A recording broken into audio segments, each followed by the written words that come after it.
오늘 함께 나눌 말씀은 창세기 3장 말씀입니다.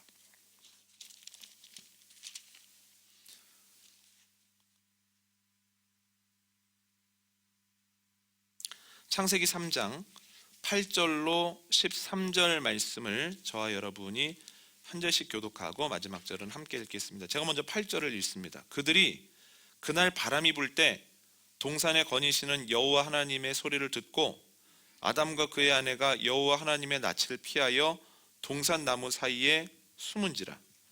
여호와 하나님이 아담을 부르시며 그에게 이르시되 내가 어디 있느냐? 이르되 내가 동산에서 하나님의 소리를 듣고 내가 벗었으므로 두려워하여 숨었나이다. 이르시되 누가 너의 벗었음을 내게 알렸느냐? 내가 내게 먹지 말라 명한 그 나무 열매를 네가 먹었느냐?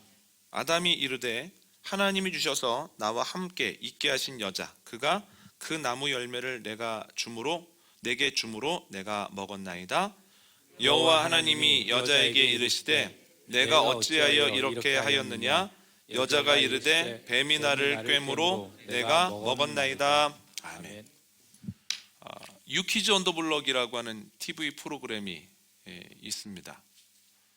지금은 코로나로 인해서 변화가 되었습니다만 이전에는 진행자 두 사람이 한 지역에 가서 걸어 다니다가 만난 사람들과 자연스럽게 대화를 하는 포맷이었습니다. 대화 말미에 퀴즈를 풀게 되는데요. 그 퀴즈를 풀게 되면 상금을 100만 원 받게 됩니다. 춘천에 갔을 때 어르신 5명과 대화를 한참 나눴습니다. 그리고 퀴즈를 풀기 전에 진행자가 묻습니다. 5분이 함께 푸실 겁니까? 만약에 맞추시면 100만 원의 상금을 받을 텐데 어떻게 하실 겁니까? 그랬더니 이구동성으로 5명이니까 20만 원씩 상금을 받으면 나누겠다고 하십니다. 그러면 20만 원을 받으면 어디다 쓰실 겁니까? 그래서 제각각 다 얘기를 하시죠. 어떤 분은 낡아 있는 대문을 보수하겠다라고 대답을 하시고 또 다른 분은 다른 얘기를 하십니다. 그런데 그 중에 한 분이 저는 손자가 선교사인데요. 차를 구입하려고 한다는데 거기에 보태겠습니다. 이런 얘기를 하시는 겁니다. 문제가 나왔는데 만만치 않게 어려운 겁니다. 그래서 어른들이 맞출 수 있으려나 했는데 어른들이 맞춰서 상금 100만 원을 받았습니다. 대표격인 어르신이 그 자리에서 20만 원씩 다 사람들에게 나눠주는 거예요. 그런데 손주가 선교사인 그 어르신이 돈을 받고서 꾸벅 절하면서 하나님 감사합니다 이렇게 인사를 합니다. 그러니까 돈을 주시던 어르신이 하나님이 줬냐? 하면서 이렇게 무안을 주시더라고요. 그런데도 굴하지 않고 그 어르신이 나는 하나님이 준 거야. 나는 하나님이 준 거야. 이렇게 2번이나 얘기를 하시더군요. 같은 장소에서 같은 일을 경험했는데 해석이 다르죠. 이건 하나님이 주신 거야 라고 하는 고백을 하게 되었을 때 그냥 우연히 내가 얻은 거야 행복해 라고 하는 감정을 넘어서서 감사를 느끼게 된다라고 하는 거예요. 감사를 느꼈던 이가 이것을 어떻게 사용할지는 아주 명확합니다. 여러분 같은 일을 경험해도 해석은 다양할 수밖에 없습니다. 해석은 자유입니다. 그러나 해석이 중요한 이유는 해석에 따라서 감정과 행동이 결정되기 때문입니다. 요즘 기독교 관련 뉴스가 참 많이 나옵니다. 볼 때마다 마음이 무겁습니다. 댓글은 보기가 무섭습니다. 요즘은 기독교 관련 뉴스가 아님에도 불구하고 다른 뉴스의 댓글에 기독교에 대한 분노를 쏟아내는 모습도 심심치 않게 볼 수 있습니다. 기독교의 평판이 계속해서 떨어지다 이제 바닥에 이른 겁니다. 어떤 선배 목사님의 이제 기독교가 혐오의 대상이 되었다라고 이야기하는 것도 무리는 아니다라고 하는 생각이 듭니다. 이 안타까운 상황을 우리가 어떻게 받아들이고 해석해야 되겠습니까? 오늘 본문 한번 읽어볼까요? 창세기 3장 8절로 9절입니다. 시작.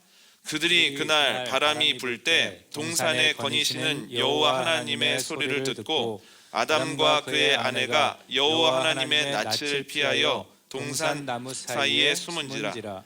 여호와 하나님이 아담을 부르시며 그에게 이르시되 내가 어디 있느냐. 아멘. 하나님께서 에덴 동산을 만드시고 아담과 하와가 그 안에서 살게 하십니다. 규칙은 하나입니다. 선악과를 제외한 모든 나무의 열매는 마음껏 먹을 수 있다라고 하는 겁니다. 그런데 아담과 하와가 선악과를 먹습니다. 선악과를 먹었을 때 눈이 밝아져 부끄러움을 느끼자 무화과 나뭇잎으로 치마를 만들어서 입습니다. 그리고 하나님 두려워서 동산의 나무 사이에 숨었다라고 하는 거죠. 주님께서 아담과 하와를 찾아오셔서 묻습니다. 네가 어디 있느냐라고 하는 거예요. 하나님께서 창세기 4장에서 가인에게 물으십니다. 네가 왜 화를 내느냐? 네 안색이 변함은 어찌 됨이냐? 그런데 가인이 하나님의 말씀을 듣고도 자신의 동생 아벨을 죽입니다. 그때 하나님께서 찾아오셔서 다시 물으시죠. 네 동생 아벨은 어디 있느냐? 그러니까 사람들에게 문제가 생길 때마다 주님께서는 오셔서 반드시 대답해야만 하는 질문을 하신다라고 하는 거예요. 저는 요즘에 나타나는 현상이 다른 사람들, 특히 교회 밖에 있는 사람들을 통해 하나님이 우리에게 질문을 하시는 것이다 라고 생각을 합니다. 이 질문에 대해서 반드시 대답해야 된다는 거예요. 그냥 넘어갈 수는 없습니다. 그런데 하나님께서 아담에게 뭐라고 물으십니까? 아담아, 내가 어디 있느냐는 거예요. 모르셔서 묻는 것이 아니기 때문에 여기에는 의미가 있습니다. 하나님께서 아담과 하와를 만드시고 그들에게 복을 주십니다. 생육하고 번성하고 땅에 충만하라, 땅을 다스려라, 땅을 정복해라, 그리고 생물들을 다스려라, 모든 나무의 열매와 채소를 너희의 먹을거리로 삼아라. 굉장히 많은 권한을 아담과 하와에게 주시죠. 만약에 그 권한을 받았다라고 하는 것을 기억한다면 아담과 하와는 하나님께서 주신 곳, 특히 에덴 동산의 중앙을 어깨를 쫙 펴고 걸으면서 행복을 누려야 마땅하다라고 하는 거예요. 그런데 아담과 하와가 지금 어디에 있습니까? 하나님이 두려워서 나무 사이에 숨죽여 숨어 있다라고 하는 거예요. 그들의 행복을 바라시면서 그들에게 적지 않을 권한을 주셨던 하나님의 마음이 얼마나 아프시겠습니까? 그러니까 하나님께서 그들을 찾아오셔서 이렇게 물으시는 겁니다. 아담아, 하와야, 네가 왜 여기 있느냐? 동산 중앙에서 어깨를 쭉 펴고 걸어 다니고 있어야 되는데 왜 여기에 있느냐? 내가 너에게 많은 권한을 주었는데 그 권한들은 어쩌고 왜 여기에 숨어 있느냐? 어떻게 이렇게까지 되었느냐라고 그들에게 물으시며 책망하신다라고 하는 거예요. 주님이 승천하시기 직전에 제자들과 무리들에게 말씀하시죠. 오직 너희에게 성령이 임하시면 너희가 권능을 받고 예루살렘과 온 유대와 사마리아와 땅끝까지 이르러서 내 증인이 될 것이다. 사람들이 믿고 다락방에 모여서 기도합니다. 10일 정도가 지났을 때부터 주님의 말씀이 성취되기 시작합니다. 성령이 호련히 내리죠. 거기에 모여있던 사람들이 권능을 받습니다. 사람들에게 변화가 생겼다는 거예요. 여러분, 베드로는 작은 여종 앞에서도 두려움을 이기지 못하던 사람입니다. 그런데 성령을 받고 권능을 받고 나니까 그에게 두려운 것이 사라져 버립니다. 그래서 담대하게 주님을 전하죠. 70명의 지도자들이 그를 재판정에 세우고 놓아주면서 이렇게 얘기를 합니다. 네가 예수라는 이름을 입에만 올리지 않으면 우리가 너를 괴롭게 하지 않겠다. 근데 베드로가 뭐라고 얘기합니까? 내가 보고 들은 것을 어떻게 얘기하지 않을 수 있습니까? 하면서 그들에게 오히려 호통을 쳤다라고 하는 거예요. 그들이 가는 곳마다 역사가 일어납니다. 그것을 통해서 적지 않은 사람들이 몰려듭니다. 몰려든 사람들이 예수 그리스도에 대한 복음을 듣고 회개하고 세례를 받고 함께 모여 살기 시작합니다. 그게 초대교회의 시작이죠. 세달반의 박해로 그들이 흩어지는데요, 그들이 흩어지는 곳마다 복음이 전해지고 교회가 세워졌다는 거예요. 여기서 멈춘 것이 아니라 바울이라고 하는 신앙의 선배를 통해서 이방 땅에도 교회가 세워지기 시작합니다. 왜 이런 일들이 생겼을까요? 주님께서 그들에게 성령을 통해서 권능을 주셨기 때문이에요. 권능을 받게 되었을 때 그들의 개인적 삶에 변화가 생기고 그것을 자세하게 알지 못하는 사람들의 눈에도 그 변화가 눈에 띄었기 때문입니다. 사도행전 11장을 보면 예루살렘 교회가 바나바를 안디옥으로 파송합니다. 그곳에서 바울과 함께 바나바가 열심히 복음을 전하고 가르치는데요, 1년 정도 지났을 때 내적으로는 사람들이 많이 늘어나게 되었고 외부에서 있는 사람들이 그들을 보면서 그리스도인이라고 하는, 그리스도를 따르는 사람들이라고 하는 신조어를 만들어서 그들을 부르기 시작했다는 거예요. 왜 그렇습니까? 주님을 알지 못하는 사람들의 눈에도 변화가 눈에 띄었기 때문입니다. 자신들과는 다른 뭔가가 있었다는 거, 좌절할 만한 상황인데 좌절을 안 하네, 불평할 만한 상황인데 불평을 안 하네, 교만할 만한 상황인데 오히려 더 겸손해지고 뭔가 더 부드러워지네, 이상하다, 왜 저런 일들이 일어날까 하면서 외부에서 그들의 별명을 만들어서 지어줬다라고 하는 거죠. 여러분, 한국의 기독교도 사명을 잘 감당했습니다. 3.1운동과 관련된 교회 족적들을 보면 교회가 적지 않은 역할들을 했다는 거예요. 여러분, 교회를 중심으로 3.1운동 전에 나라를 위해 우리가 무엇을 해야 될까 많이 논의했습니다. 교회 다락방에 태극기를 보관하고 있다가 3.1운동 때 들고 나갔던 경우가 적지 않습니다. 그래서 예전에는 교회를 다닌다, 신앙을 가지고 있다 라고 하는 것은 용기 있는 사람, 깨어있는 사람, 나라를 사랑하는 사람이라고 하는 의미를 가지고 있었다는 거예요. 하나님의 은혜로 눈부신 경제 발전을 하게 되죠. 밝은 만큼 어두운 면도 없을 수 없었습니다. 당연합니다. 그런데 그때의 교회는 그늘 속에 앉아있는 이들의 목소리를 대변하는 경우가 적지 않았다라고 하는 거예요. 그래서 다른 사람들은 몰라줘도 교회는 알아주겠지, 교회는 우리를 품어주겠지라고 하는 생각이 있었습니다.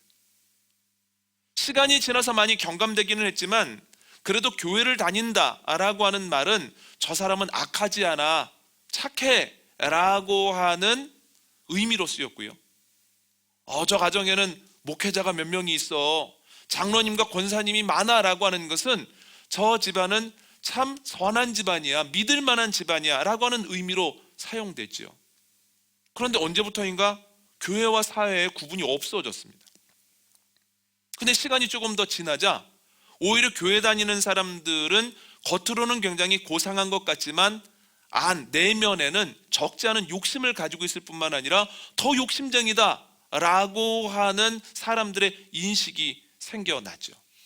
그리고 지금은 설교 앞부분에 말씀드린 것처럼 더 안타까운 지경에 이르게 되었습니다. 주님께서 교회 밖에 있는 사람들을 통해서 지금 우리에게 묻고 계신 겁니다.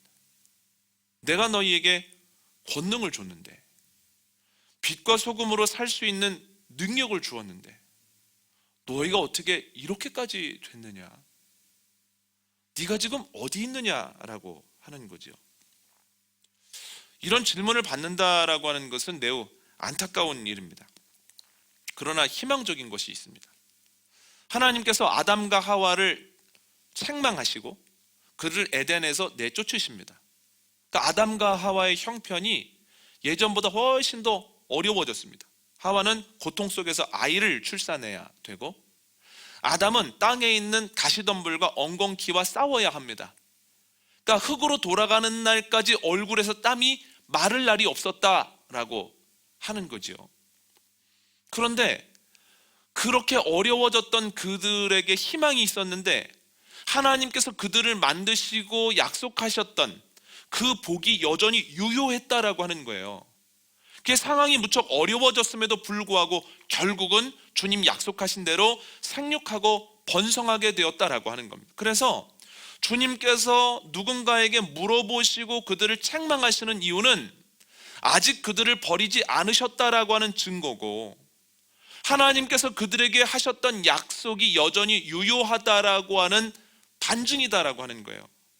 여러분, 왜 교회 밖에 있는 사람들을 통해서 네가 어디 있느냐, 왜 이렇게까지 되었느냐, 왜 맛을 잃은 소금처럼 밟히고 있느냐라고 물으시겠습니까? 왜 대답하라고 하실까요? 성령이 너희에게 임하시면 너희가 권능을 받고 내 증인이 될 것이다 라고 하는 하나님의 약속이 여전히 유효하기 때문입니다. 주님께서 교회 공동체를 아직 버리지 않으셨기 때문이라는 거예요. 그럼 우리가 뭘 해야 되겠습니까? 주님의 질문을 듣고 그 질문에 답하기 위해서 성심성의껏 노력해야 된다는 거예요. 노력하는 과정 중에 하나님의 약속이 여전히 유효하구나, 교회가 여전히 하나님의 일하시는 도구구나 라고 하는 것을 다시 느낄 수 있다라고 하는 거죠. 여러분, 주님의 질문을 질문으로 듣고 그 질문에 진지하게 답하는 가운데 주님의 약속이 여전히 유효하다라고 하는 것을 다시 한번 경험케 되는 저와 여러분이 되시기를 원합니다. 그런데 주님께 이러한 질문을 받는다라고 하는 것은 유쾌한 일은 아닙니다. 그래서 오늘은 이러한 질문을 반복적으로 받지 않기 위해서 우리가 뭘 기억해야 될까, 어떻게 하면 이러한 책망을 받지 않을까에 대해서 두 가지를 나눠보려고 하는데요. 첫 번째는 질문하지 않으면 질문이 찾아온다고 하는 것을 기억해야 합니다. 오늘 본문 11절 12절 말씀을 함께 읽겠습니다. 시작. 이르시되 누가 너의 벗었음을 내게 알렸느냐? 내가 내게 먹지 말라 명한 그 나무 열매를 내가 먹었느냐? 아담이 이르되 하나님이 주셔서 나와 함께 있게 하신 여자 그가 그 나무 열매를 내게 주므로 내가 먹었나이다. 아멘. 아담에게 선악과를 왜 먹었느냐라고 묻습니다. 그랬더니 주님께서 나에게 주신 사람, 내가 사랑하고 내가 믿고 있는 사람이 괜찮다고 해서 먹었다라고 얘기를 합니다. 저는 창세기 3장에 나오는 이야기를 묵상할 때마다 참 안타깝게 여기는 것이 있습니다. 동산 중앙에서 하와와 뱀이 대화를 합니다. 그러니까 뱀이 말하죠. 하나님이 왜 선악과를 먹지 말라고 하셨는지 알아? 선악과를 먹으면 너희 눈이 밝아져서 하나님처럼 되기 때문이야. 논리적으로는 이해가 될 법도 하죠. 그럼 여러분, 하와가 그 이야기를 듣고 뭘 했어야 됩니까? 먹어야 되나 말아야 되나 라고 선택해야 되는 순간에 하와가 해야 될 것은 하나님께 나가서 묻는 겁니다. 하나님, 뱀이 이런 얘기를 하는데 이거 맞는 겁니까? 이거 어떻게 받아들이면 좋겠습니까? 하나님께 물었다면 분명히 하나님께서는 옳은 것을 알려주시고 그것에 순종했을 때 하와가 죄를 짓지 않았을 거라는 거예요. 유혹이 유혹으로 인식이 되고 그 유혹을 단칼에 잘라버릴 수 있었다는 거예요. 그런데 하와가 뭘 합니까? 주님께 나아가 묻는 것이 아니라 오히려 그 대상에 집중하면서 이거 먹음직도 하고 보암직도 하다라고 하면서 죄를 짓게 되었다라고 하는 거예요. 여러분, 선택의 순간에 우리가 해야 되는 것은 선택의 대상에 집중하는 것이 아니라 주님께 나아가 물어봐야 된다라고 하는 거예요. 안타까운 지점이 또 하나 있습니다. 하와가 선악과를 먹고 자기 남편에게 갑니다. 이거 먹었더니 괜찮은 것 같은데, 그러면 아담이 뭘 해야 됩니까? 하나님께 하와를 데리고 나가야죠. 하나님, 이거 하나님 안 된다고 하셨는데 아내가 먹었습니다. 이거 어떻게 하면 되겠습니까? 물었다면 하나님께서 분명히 죄가 확장되지 않도록 하셨을 거예요. 그런데 아담도 자신의 아내가 괜찮다고 하니 괜찮겠지 하면서 똑같이 선악과를 먹었다라고 하는 거죠. 여러분, 선택의 순간에 주님께 질문했다면 죄를 짓지 않았을 겁니다. 실수했을 때 주님께 나아갔다면 그 실수와 죄가 확장되지 않았을 겁니다. 그런데 주님께 나아가지 않았을 때 죄를 짓게 되고 죄가 확장되게 되죠. 그 이후로 주님으로부터 우리에게 주어지는 수많은 질문이 생겨나기 시작했다라고 하는 겁니다. 여러분, 요즘 교회가 많은 질문을 받습니다. 저는 설교를 준비하면서 지금까지의 모습을 돌아보게 됩니다. 과연 우리가 선택의 순간에 주님의 뜻을 물었을까? 우리 교회의 존재 이유가 무엇입니까? 우리가 어떤 방향으로 갈 때 우리가 빛과 소금의 사명 감당할 수 있겠습니까? 선택의 순간에 어떤 것을 선택할 때 우리가 주님의 기쁨이 될 수 있겠습니까? 과연 물었을까? 이미 우리 안에는 결론이 나 있지 않았을까?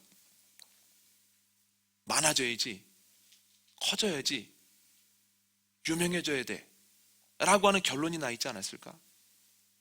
그래서 이미 결론이 난 상태에서 하나님 언제 해주실 겁니까? 얼만큼 나에게 해주실 겁니까? 라고 질문처럼 보이지만 그러나 전혀 질문이 아닌 이미 결론을 내가 가지고 있는 신앙생활을 우리가 함께 하지 않았을까? 이게 한국교회 문제 아니었을까라고 하는 생각을 해보게 됩니다. 교회가 위기라고들 얘기를 많이 하죠. 근데 과연 우리는 위기라고 느낄 때 주님께 나가 물었을까? 주님, 이 위기가 어디에서 왔습니까? 어떻게 하면 좋겠습니까? 우리가 과연 물었나? 아니면 위기를 인지하지 못하거나 아니면 그 순간에 그래, 살기 좋아지면 교회들은 다 이런 거야. 유럽 교회가 그랬고 미국 교회가 그랬어. 우리도 그 길을 가는 거야 라고 생각을 했거나 아니면 원인을 다른 데서 찾지 않았을까? 이건 목회자들 때문이야. 교우들의 열정이 식었기 때문이야. 이런 문제 때문에 이렇게 될 수밖에 없었어 라고 생각하지는 않았을까? 여러분, 우리가 해야 될 것은 주님께 나아가 묻는 겁니다.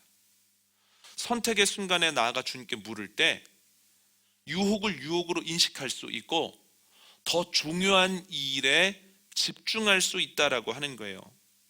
문제가 생겼을 때, 위기 때에도 주님께 온전히 나아가야 된다라고 하는 겁니다. 그래야 죄를 짓지 않을 수 있고 죄가 확장되지 않을 수 있다라고 하는 겁니다. 우리가 때때로 주님께 묻지 않으면 언젠가는 우리가 주님께 질문을 받을 수밖에 없다라고 하는 것을 기억하고 주님께 묻고 듣고 순종하기 위해서 힘쓰는 저와 여러분 되시기를 원합니다. 두 번째 저희가 기억해야 될 것은 기억하지 못하면 질문이 찾아온다라고 하는 겁니다. 하나님께서 하와에게도 질문하시는데요. 13절 읽어볼까요? 시작. 여호와 하나님이 여자에게 이르시되 내가 어찌하여 이렇게 하였느냐? 여자가 이르되 뱀이 나를 꿰므로 내가 먹었나이다. 아멘. 하나님께서 하와에게 왜 선악과를 먹고 남편에게 권했냐? 내가 너를 돕는 배필로 주었는데, 임명했는데 너는 왜 죄 짓는 것을 돕고 있었느냐? 이렇게 물으십니다. 이게 뼈 아픈 얘기 아닙니까? 그런데 하와가 뭐라고 대답을 합니까? 뱀이 깨어서 그렇습니다. 이렇게 이야기를 합니다. 하와는 정말로 그렇게 생각을 합니다. 뱀이 나를 유혹했기 때문에 내가 넘어진 거야. 그런데 실상은 뱀이 꿰었을 때 그것을 유혹되게 만들 만한 요소가 하와에게 있었다는 거예요. 여러분 생각해 보십시오. 아담과 하와가 빈 땅에서 열심히 땀을 흘려서 많은 것들을 경작해 놨습니다. 그 중에 하나가 선악과예요. 근데 하나님께서 다른 건 다 네 마음대로 해도 되는데 선악과 열매는 먹지 말아라, 이렇게 말씀하신 것이 아닙니다. 하나님께서 그냥 모든 것을 만들어서 아담과 하와에게 주셨다는 거예요. 선악과를 제외한 모든 나무의 열매를 먹을 수 있는 권한을 주셨다는 거예요. 그래서 선악과를 제외한 모든 나무의 열매를 먹을 수 있는 것은 그들에게 자격이 있어서가 아니라 주님의 은혜가 주어졌기 때문입니다. 그러면 뱀이 선악과를 먹으면 너희 눈이 밝아져서 하나님처럼 된다 라고 했을 때 하와가 어떻게 반응을 했어야 됩니까? 그건 못 먹어. 아무리 좋아도 못 먹어. 선악과를 먹을 수 있는 권한은 아예 주시지 않았어. 말하지 마. 말하지 말라니까. 그 권한을 안 주셨어 라고 말했어야 옳습니다. 그런데 함께 선악과를 보면서 그것을 생각하고 결국 먹게 되죠. 왜 그렇습니까? 모든 것이 내 자격이 아니라 하나님의 은혜로부터 왔다라고 하는 것을 잊어버렸기 때문이에요. 은혜인 것을 잊어버릴 때 그가 죄를 짓게 되었다라고 하는 거죠. 그래서 여러분, 그 안에서 먹을 수 있는 모든 것은 하나님의 은혜입니다. 하나님의 은혜가 창세기 4장에 나오는데요, 하나님께서 가인의 제사는 받지 않으시고 아벨의 제사만 받으시거든요. 근데 그 이유가 뭘까요? 4장 6절과 7절 함께 읽겠습니다. 시작. 여호와께서 가인에게 이르시되 내가 분하여 함은 어찌 됨이며 안색이 변함은 어찌 됨이냐? 내가 선을 행하면 어찌 낯을 들지 못하겠느냐? 선을 행하지 아니하면 죄가 문에 엎드려져 있느니라. 죄가 너를 원하나 너는 죄를 다스릴지니라. 아멘. 여러분, 7절을 통해서 알 수 있는 건 가인이 선을 행하지 않았다는 거예요. 평소에. 그러니까 하나님이 가인의 제사를 받지 않으신 이유는 제사의 절차에 대한 것이나 제물의 종류에 대한 것이 아닙니다.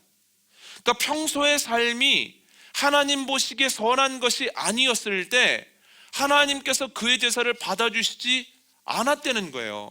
이거 무서운 일입니다. 우리의 삶이 주님을 향하여 있지 않으면 우리가 아무리 예배당에 와서 선한 모습으로 예배를 드린다고 해도 가인의 제사처럼 주님께 연락이 될 수 없다는 거예요. 그런데 이 사실을 저희가 왜 잘 몰랐을까요? 하나님께서 다 아시지만 가인을 위해서 그것을 지금까지 얘기 안 하셨기 때문이에요. 여러분, 인격적인 분의 특징이 뭡니까? 누군가의 약점을 알아도 그 약점을 잘 발설하지 않으시죠. 그리고 정말 필요할 때, 때가 되었을 때 이런 부분이 약해, 이런 부분을 조심하지 않으면 너도 상처를 받고 다른 사람들에게도 아픔이 있을 거야 라고 얘기하는 것이 성숙한 분들의 특징 아닙니까? 그래서 성숙한 분들에게 이야기를 하고 나면 절대 그것이 소문이 되지 않는다라고 하는 거죠. 하나님 마찬가지입니다. 하나님께서 가인의 모든 것들을 다 알고 계셨지만, 그러나 하나님께서 그를 사랑하시기 때문에 그가 되돌이킬 기회를 계속해서 주시면서 기다려 주셨다는 거예요. 그래서 제사 때 갑자기 문제가 생긴 게 아니라 문제가 이전부터 있었습니다. 그래서 주님께서 뭐라고 얘기합니까? 너 항상 네 앞에 죄가 도사리고 있어. 조심해야 될 때다. 이렇게 얘기해 주시죠. 여러분, 가인이 어떤 은혜로 살았습니까? 기다려주시고 참아주시는 주님의 은혜로 살아왔었다라고 하는 거예요. 여러분, 한국교회는 70년대, 80년대에 놀라운 일들을 많이 경험했습니다. 교회 사투리는 불같은 부흥을 경험했고, 사회적으로 보면 굉장한 외적 성장을 이루었습니다. 세계에서도 전례를 찾기가 힘든 정도죠. 그런데 그 이유가 뭐냐는 거예요. 이름만 들어도 알만한 소위 영웅적인 목회자들 때문인가? 지금은 상상할 수도 없는 교우들의 열정 때문인가? 아니면 지금도 여전히 사용되기에 부족함이 없는 탄탄한 프로그램 때문인가? 아닙니다.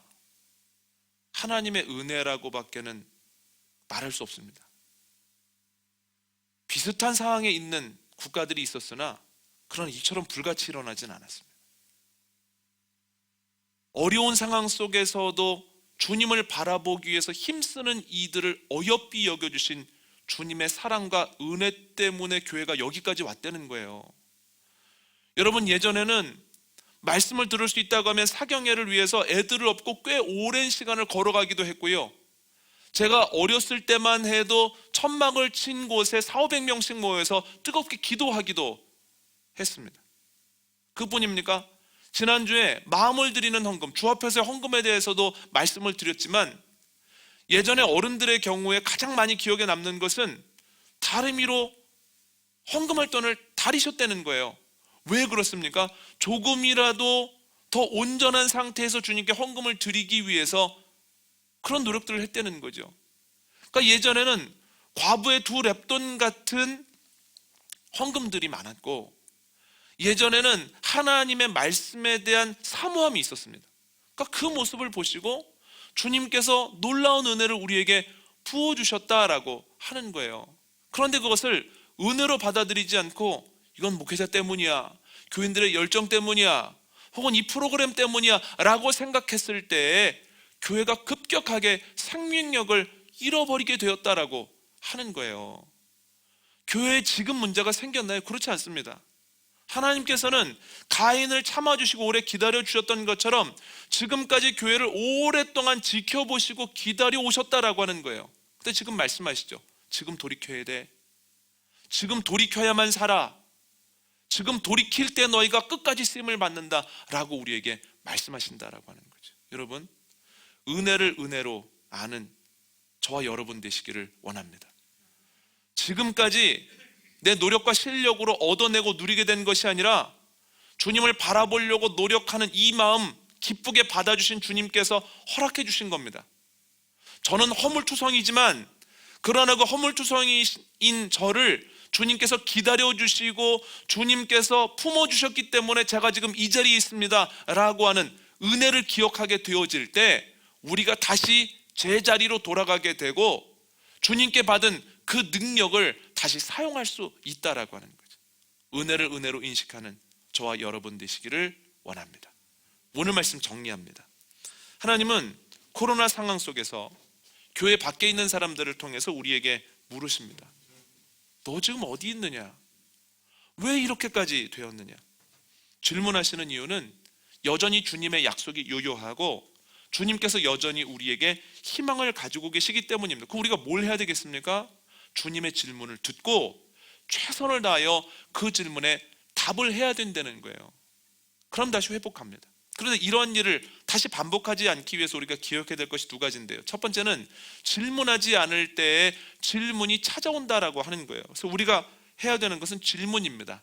질문하면 죄를 짓지 않거나 죄가 확장되지 않는다라는 거예요. 그래서 우리는 선택의 순간에 실수했을 때 주님께 기도해야 됩니다. 두 번째는 기억하지 못하면 질문이 찾아온다라고 하는 거예요. 하와가 죄를 지은 것은 뱀이 꿰었기 때문이 아니라 하나님의 은혜인 것을 잊어버렸기 때문입니다. 나의 나된 것은 하나님의 은혜입니다. 주님께서 기다려주시고 참아주셨기 때문입니다 라는 은혜를 고백하게 될 때 우리가 회복하게 될 줄 믿습니다. 주님의 질문에 잘 대답하고 제자리로 돌아가기로 결단하는 저와 여러분 되시기를 원합니다.